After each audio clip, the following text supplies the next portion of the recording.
There was a time I could mention the names of William Lord Garrison or Frederick Douglass, and people would know exactly who I'm talking about. But that was 170 years ago. And along with our hats and our coats, we've hung up our values and our morals. Same morals that have made America great.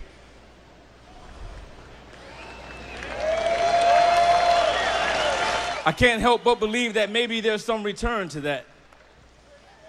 But those names are all but been erased in the chronicles of history. There will be a time when I could whisper the names of Stowe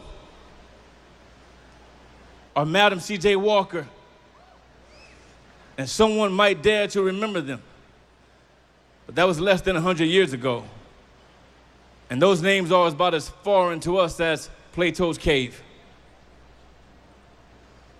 I could possibly remember or say a name like Rosa Parks, maybe Senator Everett Dirksen, and someone might remember his name.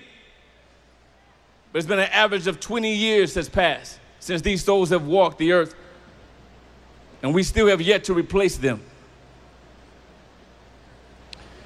We ought to be convicted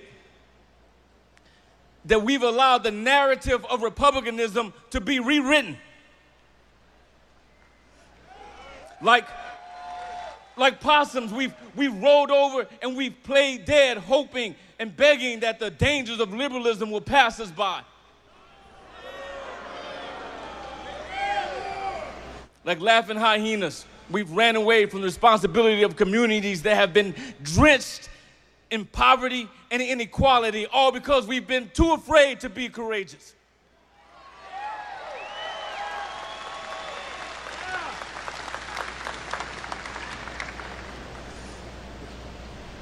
But I'm here to remind you of who we are.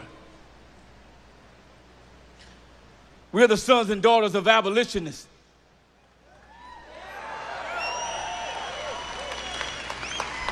Men and women who gave their lives to fight against slavery.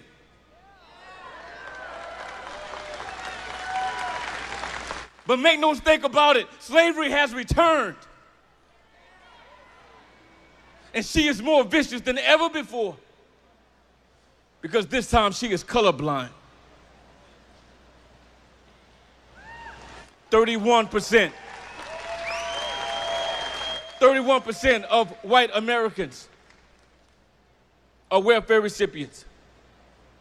33% of black Americans have fallen for the same rules, and 28% of the Latino community has believed the lie that the government can take care of you from the cradle to the grave.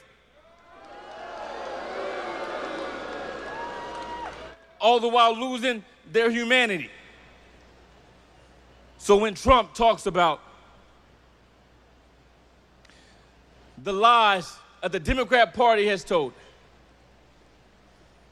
and the failed policies, both in economics, education, and crime, your heart should be stirred with passion and strength to do something about it.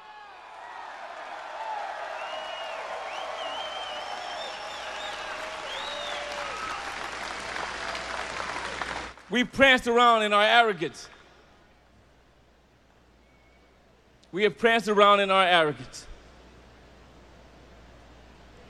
believing that just maybe something will happen without us doing anything. Just not the case. With the growing population of Hispanics and the decline of the black populace, Jim Crow laws, like the Clintons' war on drugs, has incarcerated millions of black men.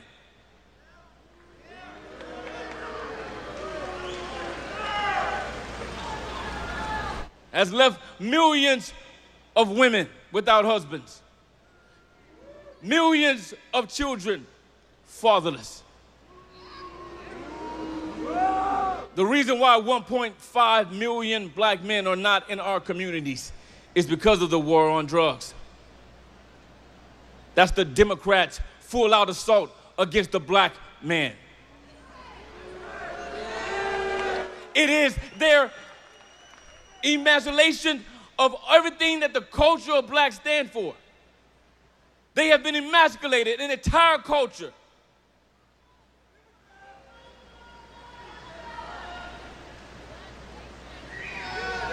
What will we do about it?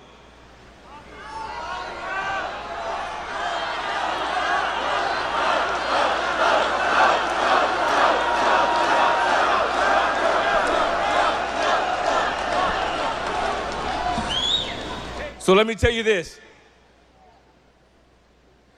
If you come to this rally thinking that it's a revival, this is not a revival. This is a place where you get armed up to fight.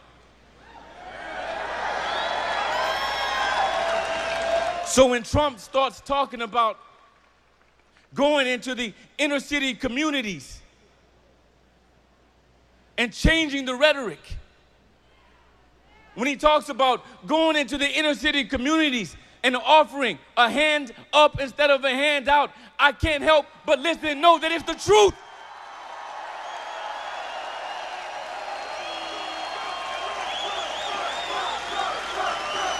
So then we must engage.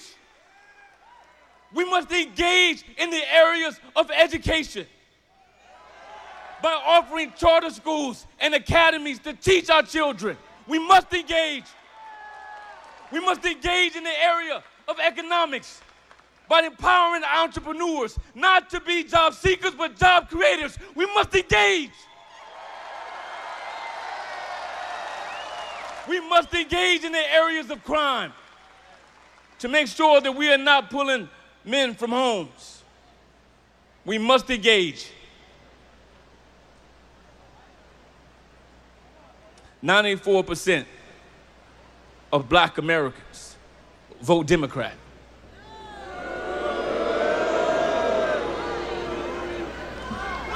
And have so for half a century and to no avail. If you believe that they are sleeping, you are sadly mistaken. There will be no greater time than now for us to go into these communities and teach them freedom and economic independence.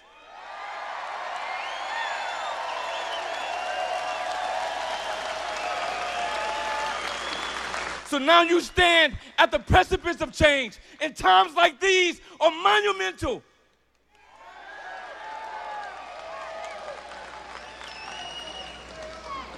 We must not allow our people to fail. We must not allow the return of slavery. We must prove President Johnson wrong. He thought that the black community would sell their birthright for a bowl of soup. For 200 years, he was sadly mistaken.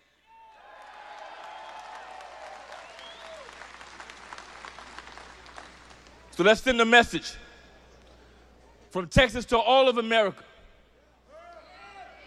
that this is the part of Abraham Lincoln and we will not be divided.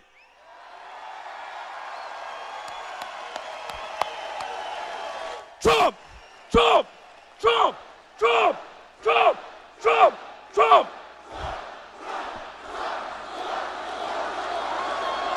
God bless Texas. God bless America. And God bless you all. Thank you.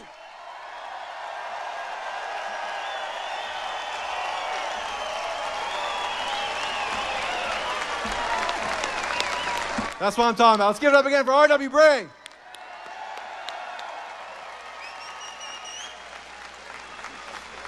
What we need to do if we're going to make America great again is for every single one of us to do whatever it takes that we can do to make it great for us. It comes to every one of you to help your neighbor in your community to get to be where they want to be. We are the party of Lincoln. We're the party of Reagan. We are the ones who believe in life, liberty, property, and the pursuit of happiness. I want to bring up another friend of mine who's got just a wonderful story, and I think he's got some great examples that you're going to want to hear about very soon. First off, he was recently announced as a member of the National Hispanic